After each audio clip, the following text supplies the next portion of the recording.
So you're on your way up and things are looking good.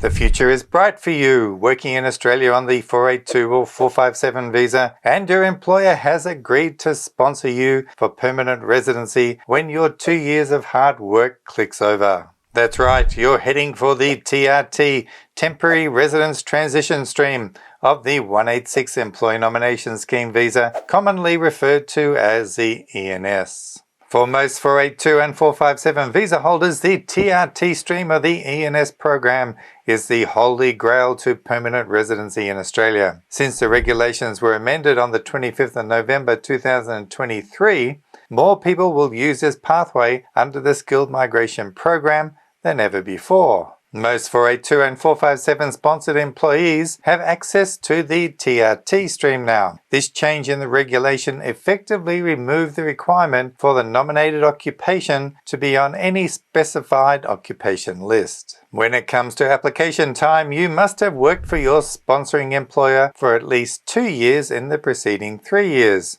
This 2-year requirement must have occurred while you hold the 482 or 457 visa. You must also be nominated for the same occupation for the 186 visa. Of course, there may be a mixture of the 457 and the 482 visa, and even the new Skills in Demand visa when it comes into effect later on this year. Now, any bridging visas between these appropriate visas will count towards those 2 years. However, let's say you're going from a Student 500 visa to a 482 visa or the new Skills in Demand visa, and you're waiting 6 months on your bridging visa A. Currently, this time cannot count towards the 2 years. But what if my 482 visa only goes for 2 years in the short-term stream, you ask? Well, if you're already working when your 2-year 482 visa was granted, you can lodge your 186 visa shortly before your visa expires. Yes, the Immigration Department policy only allows lodging a 186 a few days before your 2-year requirement comes up. In the policy, it states, to prevent inefficiencies resulting from the 457 or TSS 482 visa ceasing a few days short of a visa holder meeting the 2-year requirement and necessitating obtain a further TSS visa to meet the requirement, decision makers can consider applications where the lodgement occurred a few days prior to the 2-year date. However, what if you came to Australia on a 2-year 482 visa but did not start work until 2 weeks after the visa was granted and after you arrived? Then you may need to apply for another 482 visa to make up the full 24 months, for the policy only talks about a few days, not a few weeks.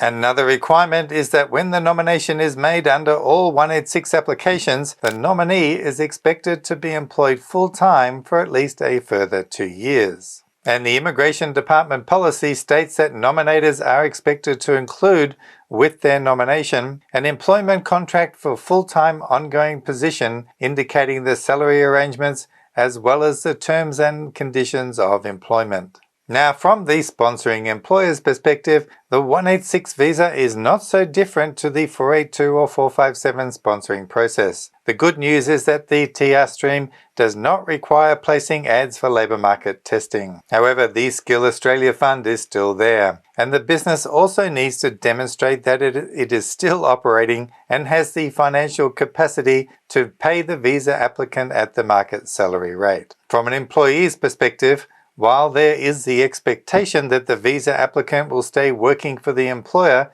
for the next 2 years after the visa is granted, nothing in the law specifically can force an employee to stay with a sponsoring employer. Conversely, it also means that the employer does not have to keep you employed for 2 years either. This means that if either party decides to end the employment agreement, no matter what the reason, say 2 months after the visa was granted, the employer has no recourse to hold the visa to the business, and the visa holder is free to leave. So employers will just have to count on the fact that their employees are very happy where they are and have no intention of leaving. Of course, lodging the 186 visa is one thing, but getting it processed in a reasonable time frame is another. Currently, most 186 visa applications take about 12 to 18 months to process, but this will vary from year to year. This means that the employer must continue sponsoring you during this processing period. Unfortunately, there is no provision that the applicant has any protection if the nomination is withdrawn or the business no longer lawfully operates before a decision is made on your application. If that does happen, your application may be refused.